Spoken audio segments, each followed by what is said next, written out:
Vadis, chapter 35. On the evening of that day, Vinicius, while returning home through the Forum, saw the entrance of the Vicus Tuscus, the gilded litter of Petronius, carried by 8 stalwart Bithyans, and stopping it with a sign of his hand, he approached the curtains. "Thou hast a pleasant dream, I trust, and a happy one," cried he, laughing at the sight of slumbering Petronius. "Oh, it is thou," said Petronius, waking up. "Yes, I dropped asleep for a moment as I passed the night at the Palatine. I have come out to buy something to read on the road to Antium." "What is the news?" "Art thou visiting the bookshops?" inquired Vinicius. "Yes. I do not like to bring disorder into my library, so I am collecting a special supply for the journey. It is likely that some new things of Musonius and Seneca have come out, and I am looking also for Persius, and a certain edition of Ecloges of Vergilius, which I do not possess. Oh, how tired I am, and how my hands ache for covers and rings.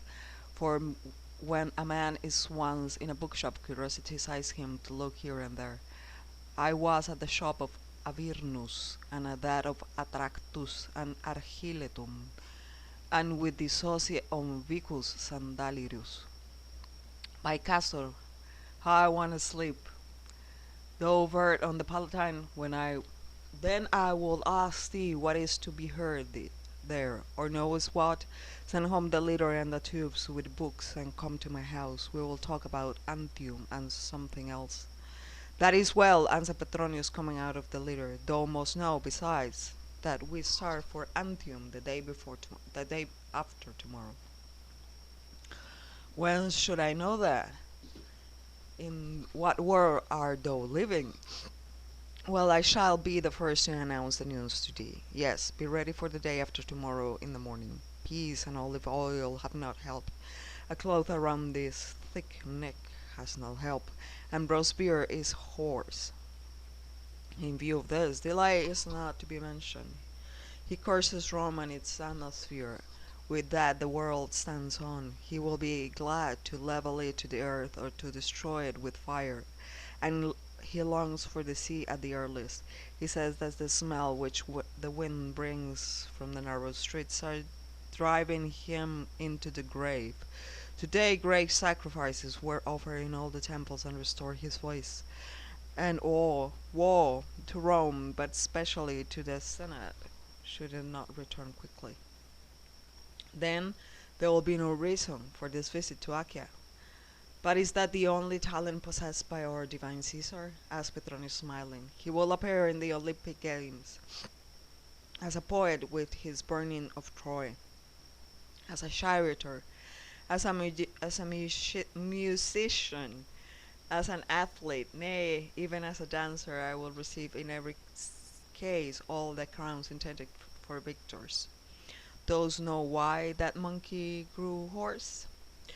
Yesterday he wanted to equal our powers in dancing, and dance for us the adventures of Leda, during which he sweated and caught cold. He was as wet slippery as an eel freshly taken from water. He changed masks one after another, whirled like a spindle, waved his hands like a drunken sailor, to disguise me while looking at the great stomach and those slim legs. Paris taught him during 2 weeks, but imagine to thyself I am no Barabus as Leda or as divine Swan. That was a swan, there is no use in denying it, but he wants to appear before the public in that pantomime, first in Antium and then in Rome. People are offended already because he sang in public, but to think that a Roman Caesar will appear as mime, no, even Rome will not endure that. My dear friend, Rome will endure anything. The Senate will pass a vote of thanks to the father of his country, and the rabble will be elated because Caesar is its buffoon. Say thyself, it is possible to be more debased? Petronius shrugged his shoulders. Thou art living by thyself at home and meditating now about Lygia, now about Christians. So thou knowest not, perhaps, what happened 2 days since. Nero married in public Pythagoras, who appeared as a bride.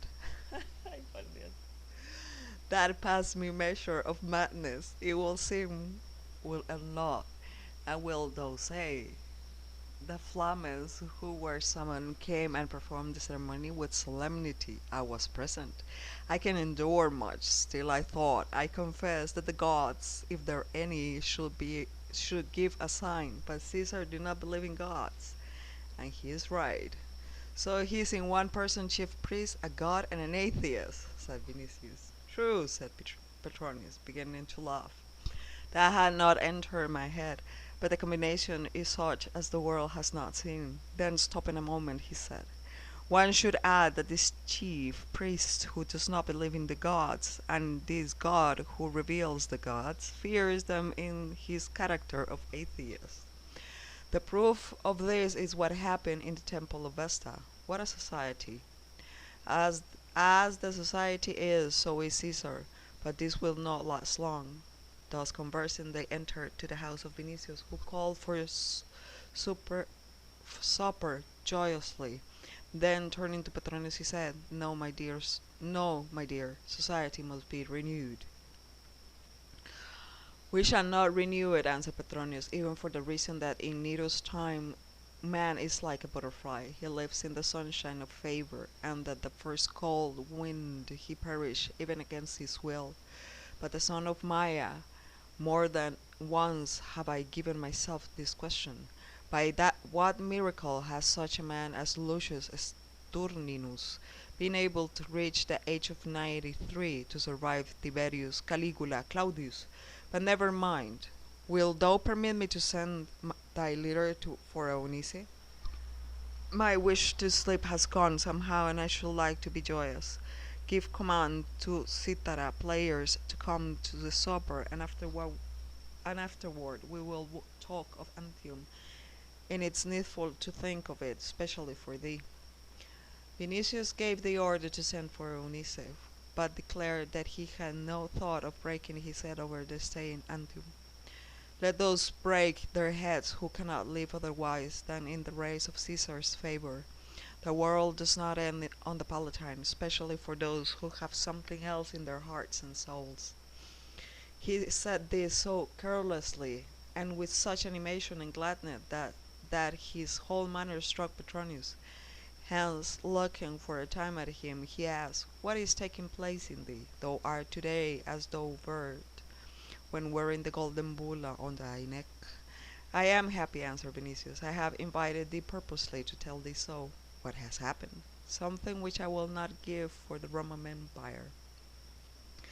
Then he sat down and, leaning on the arm of the chair, rested his head on his hand and asked, "Dost remember how we were at the house of Aulus Plautius, and there thou didst see for the first time the godlike maiden called by thee the dawn and the spring?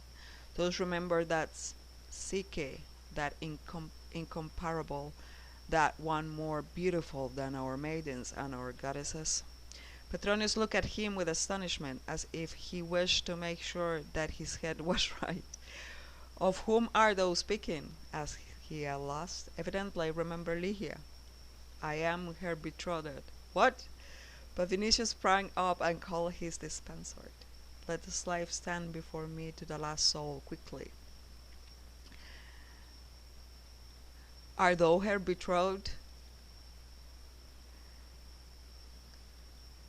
But before he recovered from his astonishment, the immense atrium was swarming with people. Pantinal men ran in, men in the vigor of life, women, boys, and girls. With each moment the atrium was filled more and more in corridors called fauces. Voices were heard calling in various languages. Finally, all took their places in rows and the walls among the columns. Vinicius, standing near the impluvium, turned to Demas and freedmen and said, "Those who have served 20 years in my house are to appear tomorrow before the praetor, where they will receive freedom. Those who have not served out the time will receive 3 pieces of gold and double rations for a week. Send an order to the village prisons to remit punishment, strike the fetters from people's feet, and feed them sufficiently. Know that a happy day has come to me, and I wish rejoicing in the house. For a moment they stood in silence, as if not believing their ears. Then all hands were raised at once, and all mouths cried, "Ah, Lord, ah." Vinicius dismissed them with a wave of his hand. Though they desired to thank him and to fall at his feet, they went away hurriedly, filling the house with happiness from the cellar to roof. "Tomorrow," said Vinicius, "I will command them to meet again in the garden and make sure signs on the ground as they choose. Ligia will free those who draw fish." Petronius, who never wondered long at anything, had grown indifferent and asked, "A fish, is it?" "Aha! According to Chilo, that is the sign of a Christian, I remember." Then he extended his hand to Vinicius and said, "Happiness is always where a man sees it. May Flora strew flowers under thy feet for long years. I wish thee everything which thou wishest thyself. I thank thee, for I thought that thou wouldst dissuade me, and that, as thou seest, will be time lost." "I dissuade? By no means. On the contrary, I tell thee that thou art doing well." "Ah, traitor," answered Vinicius joyfully, "hast forgotten what thou didst tell me once when we were leaving the house of Pomponia Gracina?" "No," answered Petronius with cold blood, "but I have changed my opinion, my dear," added after added he after a while. "In Rome everything changes. How husbands change wives, wives change husbands. Why should I not change opinions? It lacked little of Nero's marrying Acte, whom for his sake they represented as the descendant of a kingly line. Well, he will have had an honest wife, and we an honest Augusta, by Proteus, and his barren spaces in the sea. I shall change my opinion as often as I find it appropriate and profitable. As to Ligia, her royal descent is more certain than Actus. But in Antium be on thy guard against Poppaea, who is revengeful. I do not think of doing so. A hair will not fall from my head in Antium. If thou think to astonish me a second time, thou art mistaken. But whence hast thou thy certainty? The Apostle Peter told me so. Ah, the Apostle Peter told thee. I guess there is no argument. Permit me, however, to take certain measures of precaution even to this end, that the Apostle Peter may not turn out a false prophet. For should the Apostle be mistaken, perchance he might lose thy confidence, but certainly will be of use to him in the future. Do what may please thee, but I believe him. And if thou think to turn me against him by repeating his name with irony, thou art mistaken. But one question more: hast thou become a Christian? Not yet, but Paul of Tarsus will travel with me to explain the teachings of Christ, and afterwards I will receive baptism, for thy statement that they are enemies of life and pleasantness is not true. "All the better for thee and Ligia," answered Petronius. Then, shrugging his shoulders, he said as to himself, "But it is astonishing how skilled those people are in gaining adherents, and how that sect is extending." "Yes," answered Vinicius, with as much warmth as if he had been baptized already.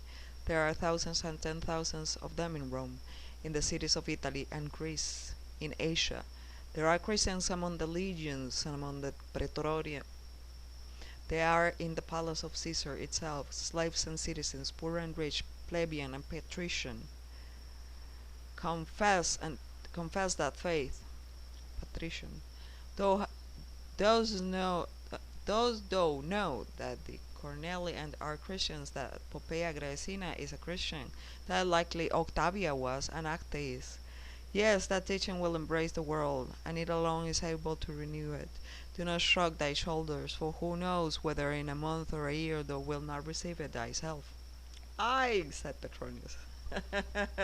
"No, by the son of Leto, I will not receive it, even if the truth of wisdom of gods and men were contained in it. That will require labor, and I have no fundus for labor.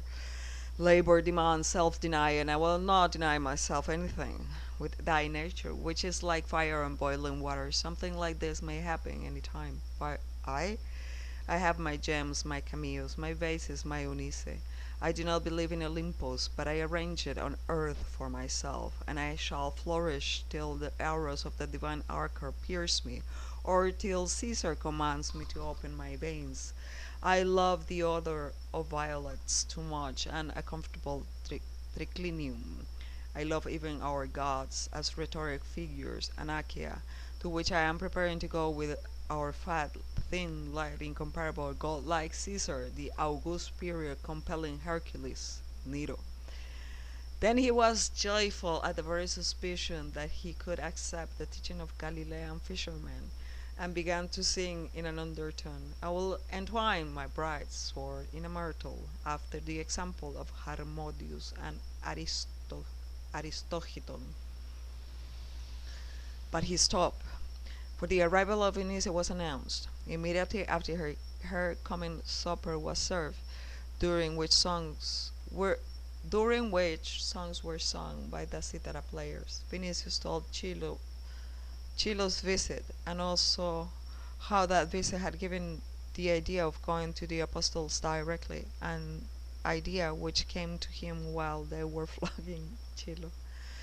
At mention of this, Petronius, who began to be drowsy, placed his hand on his forehead and said, the thought was good, since the object was good. But as to Chilo, I should have given him 5 pieces of gold, but as it was thy will to flog him, it was better to flog him, for who knows but in time senators will bow to him, as today they are bowing to our cobbler knight Vatinius. Good night. And removing his wreath, he, with Eunice, prepared for him.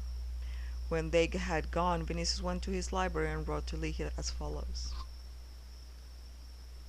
When thou openest thy beautiful eyes, I wish this letter to say good day to thee. Hence I write now, though I shall see thee tomorrow. Caesar will go to Antium after tomorrow, and I, Eo, must go with him. I have told thee already that not to obey will be to risk life, and at present I could not find courage to die. But if thou wish me not to go, write one word and I will stay. Petronius will turn away danger from me with a speech. Today, in the hour of my delight, I gave rewards to all my slaves. Those who have served in the house 20 years I shall take to the praetor tomorrow and free. Thou, my dear, shall praise me, since this act, as I think, will be in accord with that mild religion of thine. Secondly, I do this for thy sake. They are to thank thee for their freedom. I shall tell them so tomorrow, so that they might be grateful to thee and praise thy name. I give myself in bondage to happiness and thee. God grant that I never see liberation. May Antium be cursed, and the journey of Agenobarbus. Thrice and 4 times happy I am in not being so wise as Petronius. If I were, I should be forced to go to Greece, perhaps. Meanwhile, the moment of separation will sweeten my memory of thee. Whenever I can tear myself away, I shall sit on a horse and rush back to Rome, to gladden my eyes with sight of thee, and my ears with thy voice. When I can, when I cannot come, I shall send a slave with a letter and an inquiry about thee. I salute thee, divine one, and embrace thy feet. Be not angry that I call thee divine. If thou forbid, I shall obey, but today I cannot call thee otherwise. I congratulate thee on thy future house with my whole soul.